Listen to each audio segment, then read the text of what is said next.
इस वीडियो का मकसद आज के दौर में जो टेक हमारे पास रेवोल्यूशन हो रहा है उस चीज को डिस्कस करना है कि आगे क्या हो सकता है और ये क्या होने जा रहा है। सबसे बड़ा जो चेंज आया था टेक के अंदर, टेक वर्ल्ड के अंदर, वो आया था जब हमारे पास इंटरनेट आया था। उसने बिल्कुल ही दुनिया को, मार्केट को चेंज करके रख दिया और एक नया रेवोल्यूशन लेकर आया मार्केट में। उसके बाद नए नए टेक कंपनीज, स्टार्टअप जो है वो बिग कॉर्पोरेशंस में चेंज होते रहे। जैसे कि हमने देखा फेसबुक को, हमने बिल गेट्स, माइक्रोसॉफ्ट को देखा। तो इस तरीके से वर्ल्ड जो है चेंज होता रहा। तो उस दौर के बाद जो सबसे बड़ा चेंज आया है वो इस दौर में आया है और वो आया है एआई के थ्रू। एआई हमारे पास मशीन लर्निंग की सूरत में, या फिर आपने जब सिरी चलाई होगी या एलेक्सा चलाई होगी आज से 10-15 साल पहले, तो उसकी वो एक शक्ल में मौजूद था।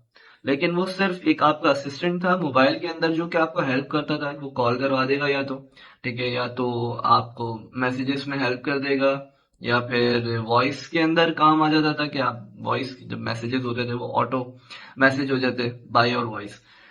तो उस चीज से आहिस्ता आहिस्ता मार्केट शिफ्ट होती रही। सबसे बड़ा रेवोल्यूशन आया चैट जीपीटी के थ्रू, जब एक चैट बॉट क्रिएट किया गया जो कि आपको मल्टीपल टास्क के अंदर हेल्प करेगा। चाहे वो मैथमेटिक्स हो, चाहे वो प्रोग्रामिंग हो, चाहे वो आर्टिकल राइटिंग हो, चाहे वो समरी लिखनी हो, कोई भी किसी किस्म का काम हो उसमें वो मदद करेगा। वो पहली सूरत थी।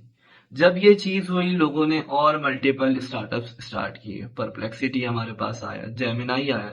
Obviously it's not a startup, but और भी मार्केट में चीजें आती रही। अब इसमें क्या हुआ, मार्केट चेंज होती रही और यही तरीका होता है और यही वक्त होता है रेवोल्यूशन के अंदर घुसने का और अपने आप को भी साबित करने का। हम अपने पड़ोसी जो मुल्क है उससे मिसाल ले सकते हैं। उनका जो टेक वर्ल्ड है, ठीक है, वो फ्यूचरिस्टिक है और वो सोचते हैं। हम लोगों ने क्या काम किया भाई, हम लोग कोर्सेज कर रहे हैं, हम इस फराग में, क्योंकि हमारी अभी भी टेक इंडस्ट्री जो है वो डेवलपिंग मोड में है और जाहिर सी बात है यहाँ पे कंपनीज ना होने की वजह से जो टैलेंटेड लोग हैं वो मुल्क से बाहर चले जाते हैं। ठीक है, जो लोग बचते हैं वो जॉब्स में ही लगे रहते हैं। उनका स्किल लेवल या तो इतना इनहेंस नहीं होता, अगर होता भी है तो वो इस चीज की तरफ आते नहीं है क्योंकि रोकने वाले 10 लोग पहले से मौजूद हैं।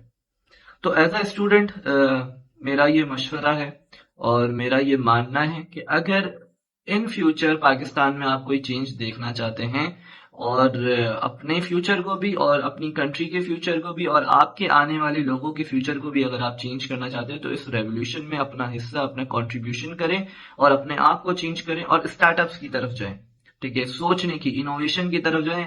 इनोवेशन होगी तभी आप आगे बढ़ सकते हैं, ये कंट्री आगे बढ़ सकती है। विदाउट इनोवेशन आप कुछ भी नहीं कर सकते अगर आप वही पुरानी चीजों में स्टक रहे, क्योंकि अब वो चीजें ऑब्सोलीट होती जा रही। ठीक है, तो उन चीजों का फायदा नहीं है। लेकिन अगर आपने इनोवेशन को पकड़ लिया और इनोवेशन की तरफ, कुछ नया सोचने की तरफ आप जाएंगे, तो आप जरूर अपने लिए भी और अपने मुल्क के लिए भी कुछ नया कर सकते हैं और इस दुनिया के लिए भी कुछ नया कर सकते हैं। ऑब्वियसली ये चीज जो है आपकी फर्स्ट ट्राई में नहीं होती, दूसरी ट्राई में नहीं होती, तीसरी ट्राई में नहीं होती। इसके लिए आपको कंसिस्टेंसी चाहिए, ठीक है, मेहनत चाहिए, लगन चाहिए और एक माइंडसेट चाहिए। माइंडसेट होना ना बहुत जरूरी है हमारे लिए। अगर हमारा वो इनोवेशन वाला माइंडसेट नहीं होगा तो हम अपनी जिंदगी में कुछ भी नहीं कर सकते, कभी भी आगे नहीं जा सकते और अपनी जिंदगी में कोई चेंज नहीं ला सकते। As a computer science student, जो एक कंप्यूटर साइंस की या सॉफ्टवेयर इंजीनियर की जिंदगी होती है वो हमेशा चेंज पर ही होती है। न्यू टेक आता है, वो चेंज होता रहता है। तो ये जो चीज है ना वो हर किसी की जिंदगी में होनी चाहिए। अगर आप 10 साल पहले भी एक काम कर रहे थे और 10 साल बाद भी एक काम कर रहे हैं तो आपने अपनी जिंदगी में कुछ ट्राई नहीं किया है। तो आज के लिए बस इतना ही। अगर अगर आप लोगों के कोई क्वेश्चंस हो तो I will be very happy to answer दोस्त। तो तब तक के लिए अल्लाह हाफिज।